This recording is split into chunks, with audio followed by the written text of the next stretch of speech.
Going back to Ray Thompson, the martial artist, tell me a bit about your karate path. Like you became a student, and before you became an instructor, I saw you competing at different venues and stuff. So, what experiences would you like to share about that? Well, I've had a few different types of experiences.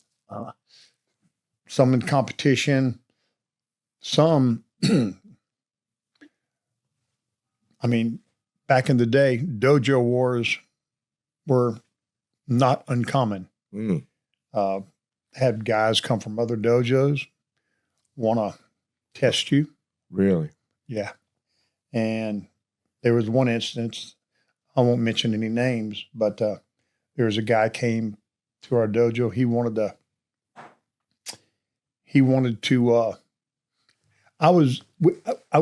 were at the dojo. I'm getting ready for my first kickboxing match.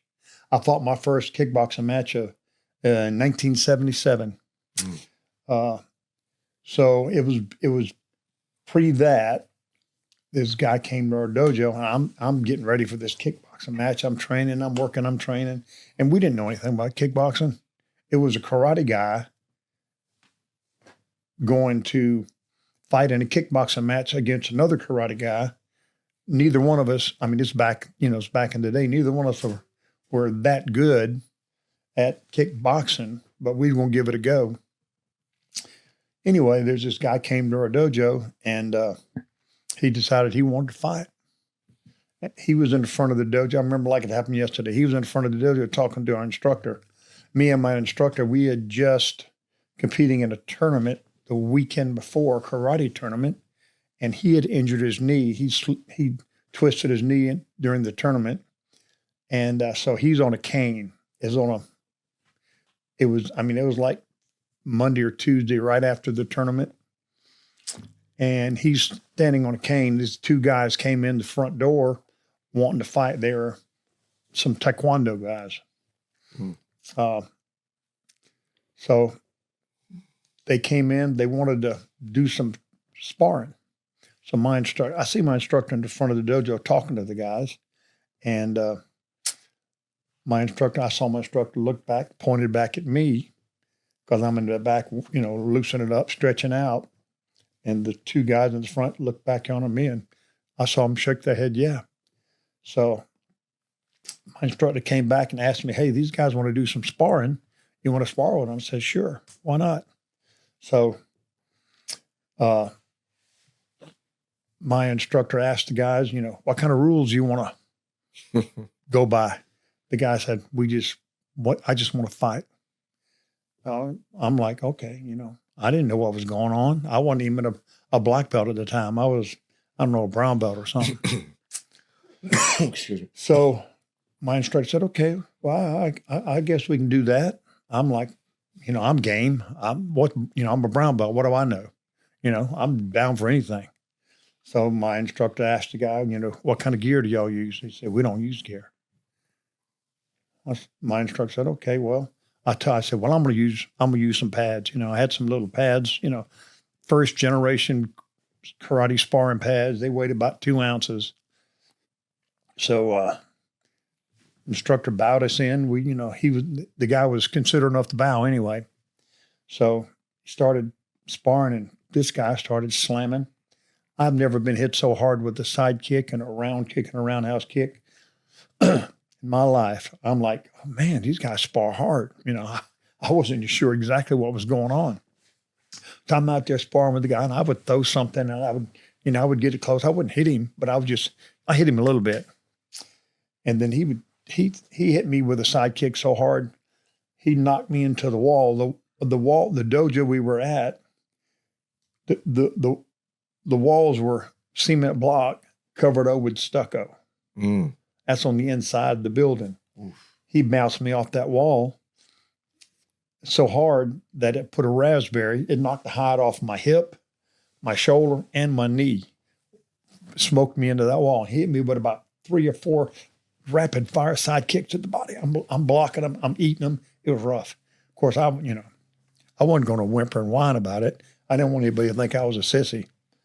So I finally made my way off the wall, and the guy come at me, threw a punch, and he missed. And I threw a punch, and nice and control. I didn't want to blast the guy. We were just sparring.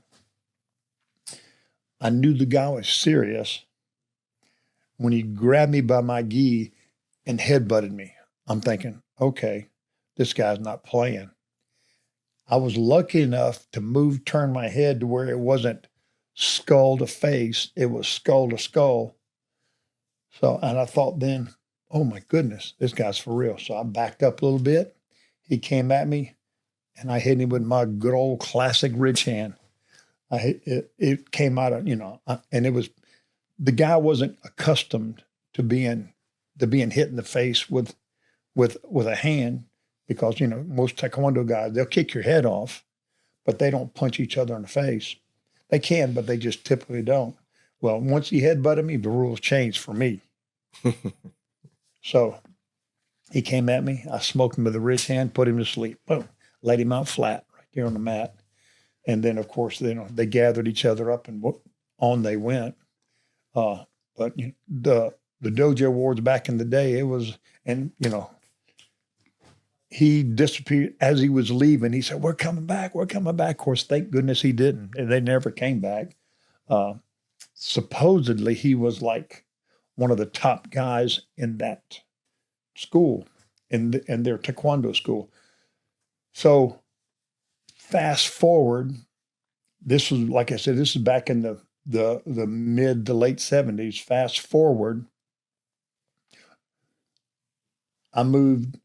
Life went on. I continued my training. I'm going different, become a member of different dojos over time. And probably in the 80s, moved to a little town called Simpsonville, South Carolina.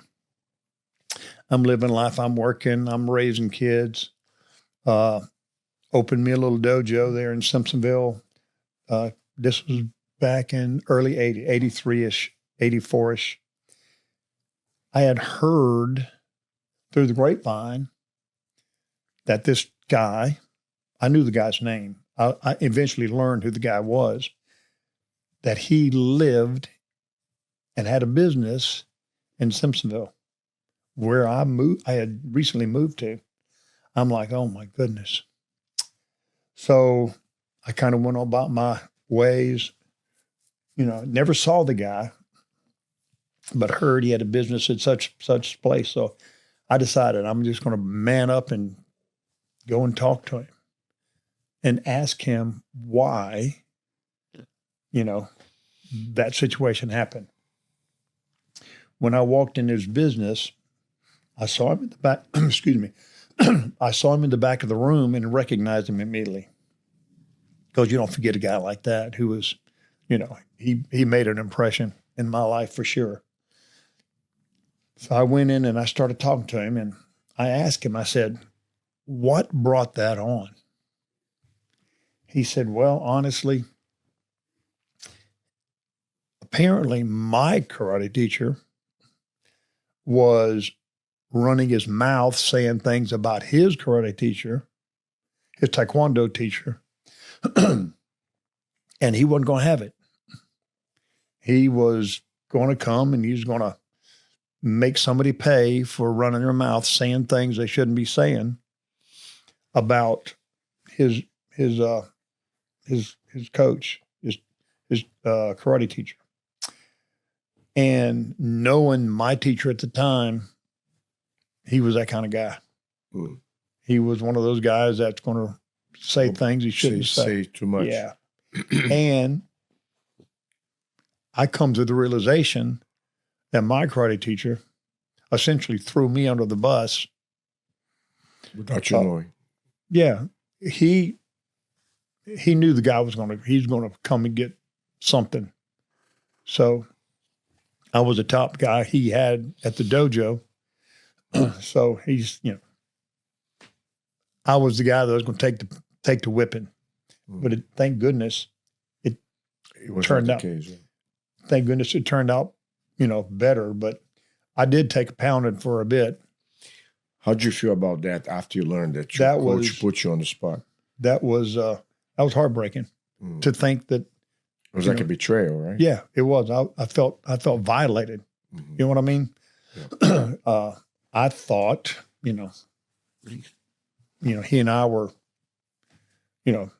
but the whole scheme of things, after I had moved away from training with him and doing my own thing, training with other instructors, the pain wasn't as great.